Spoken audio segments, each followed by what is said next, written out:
previous Shanghai government is not so happy about not having Ma Yun. I do find in conversations there's a little bit still of a manufacturing industry mindset in government even when they're talking about internet. What about international financial center? 10 years from now, if Shanghai is a successful international finance center, I think that should be probably an aspiration for the process.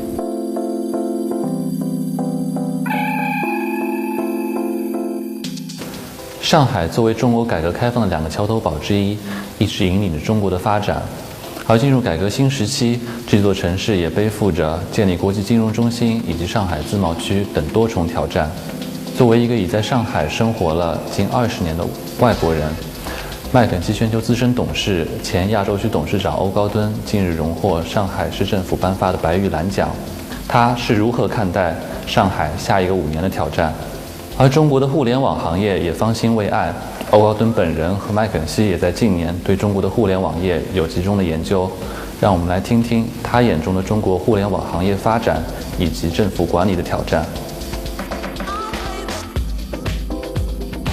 9月19日，中国互联网领军企业阿里巴巴在纽约交易所上市。上市首日，阿里巴巴收盘大涨38%，收于近94美元。按此价格计算，阿里巴巴市值已达到2413亿美元，超越 Facebook， 成为全球第2大互联网公司。阿里巴巴董事局主席马云也顺理成章地成为了中国首富。Alibaba is getting listed in New York this week. Do you think what's the challenge of Alibaba or say other internet company getting listed in New York? China's internet is, I think we've heard in some of the discussions here, is regarded by companies from around the world as actually being not just very large but very innovative. And more we see people visiting China to understand the kind of experiments that internet companies are pursuing here, whether it's the big guys or actually a lot of people come to see the startups. And I think there's an incredibly good understanding of China's internet companies internationally, you know, particularly in the US. I mean, we were talking a few minutes ago about being an international finance center. What New York has created as the center of expertise and understanding of internet companies, whether you're European, Asian, or American, it's the place to list. These internet giants in China is actually in an age of acquisition. Over the past year, they have getting on a spending spree. Do you think, especially for Alibaba, some people are saying they are simply buying off competitors. Do you think it is a right strategy in the long term? I mean, we've seen Facebook, eBay, Google in the US, all buy multiple businesses to extend their operate, whether it's getting into video or getting into retail, and more they actually overlap with each other. And I think that's the same kind of thing that you see in China. And in many ways, I think it's rational to say I'm gonna. Just because I was really creative and successful in coming up with the first business model organically doesn't mean that I'm going to come up with the second, third, and fourth organically. There's lots of other smart people doing startups out there, and if they add something to my business model, let me take advantage of it. And if there's a problem, then I think it's up to the government to say, is this appropriate competitive behavior? China has anti-monopoly laws, that are, just the same way that the US does. 以 P2P 为主要形式的互联网金融浪潮席卷中国，并深入地改变着中国金融业的格局。从怀疑、认可到鼓励发展，官方与民间对于互联网金融的态度都在发生改变。近日，继深圳之后，上海发布了促进互联网金融发展的政策。So recently, I know Shanghai announced a directive for promoting the development of internet finance. Do you think Shanghai is lacking a little bit on internet finance? Because I know one of the leaders of previous Shanghai government is fretting about, not so happy about not having Ma Yun. Well, internet businesses are born national. They're not.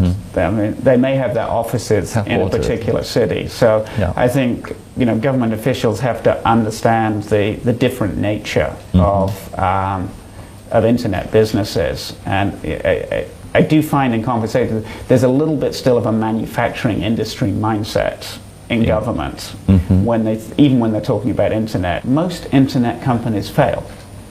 Take the group buying companies like in China. You went from 400 to 5,000 in 18 months, and then you went back from 5,000 to 500 over the next 2 years. That's a successful evolution of an industry in the internet space. But when this directive translates to local levels, we know that many of the local governments in Shanghai actually provide tax incentives, one-off fiscal subsidies to attracting these P2P companies to headquarter in their specific municipality. Is this a right approach for Shanghai's current stage of development? Well, certainly the tax incentives is a lever that the government knows how to use. In that sense, yes, it's perfectly appropriate to use that kind of lever. Could the government stand back and say, actually, we're not going to try and pick winners and favor particular companies. We're just going to encourage anyone who wants to come to be here because we'll make the infrastructure so fantastic. Yes, I mean that in many ways I think would be where I would hope government role would evolve to. But government changing how it operates and the levers that it pulls, that changes at a slower pace than the way at which the internet developed. 抢占互联网金融发展高地，上海市政府力推上海成为国际金融中心的决心可见一斑。据财新记者了解，上海市目前正在制定“十三五”规划，到2020年要把上海建成国际航运中心和国际金融中心的双重目标再次得到确认。So let's start with Shanghai. Shanghai is currently in the planning stage of its 13th five-year plan. It sets a goal of by 2020 want to become the international financial center, international shipping center. What's your take on this? Are these realistic goals? Well, those are two very, very different sectors to become global leaders in. The shipping sector is clearly one where we require the right physical infrastructure, that it becomes the most attractive port, not just for bringing goods into and out of China, but also as a transshipment point. If you look at what makes Hong Kong great and what makes Singapore great or Amsterdam, it's the transshipment of a product coming in on one boat and getting broken down and put onto another boat to go to another destination. And I think in many ways Shanghai has all the fundamentals to do that. And there's a lot of infrastructure in China from adjacent provinces that feeds into to Shanghai. So I think this is, frankly, do more of the same, keep the momentum going, incremental change, and be paranoid about being competitive with other ports. And but no need to do things radically. What about international financial center? International finance is clearly a more complex and the word international is very important in that sentence, because I think first of all Shanghai has to become the center, the financial center for China. And when you look at other countries, where you look at New York or London, it's not they're the international finance center that they are because they're the domestic financial center first, and they became very strong domestically and then grew the international capability. So I think reinforcing the importance of the stock market, the debt market, and all of the related industries, the professional services industries that come around that, are incredibly important. Some of it might be about bringing back listings from New York or Hong Kong. I mean, almost every Chinese internet company, relevant as we talk today, is listed in New York. Yeah. 10% and 1 or 2 in Hong Kong, but the vast majority in New York. 10 years from now, if Shanghai is a successful international finance center, I think that should be probably an aspiration for the process. But if I were to push a little bit, it surely suffers from constraints from the entire country, especially on rule of law, that the Shanghai municipal government cannot deal on its own, right? There's clearly constraint, and that's partly why this hasn't happened today. Because in some senses, this is not a new conversation. People go to where people already are. But there are things like the rule of law. Yeah. And, we can't, people have to trust that contracts are going to be enforceable, but enforceable simply.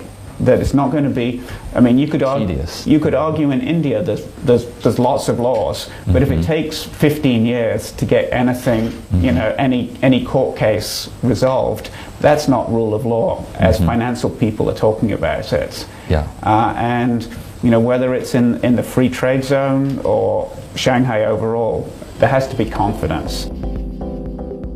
在今天的中国，谈论行业演变以及改革的挑战，不少对话流于批判。欧高敦则给出了一个较为平衡的视角，无论对于政府官员、行业实践者以及观察家，这都不失为一个有价值的参考。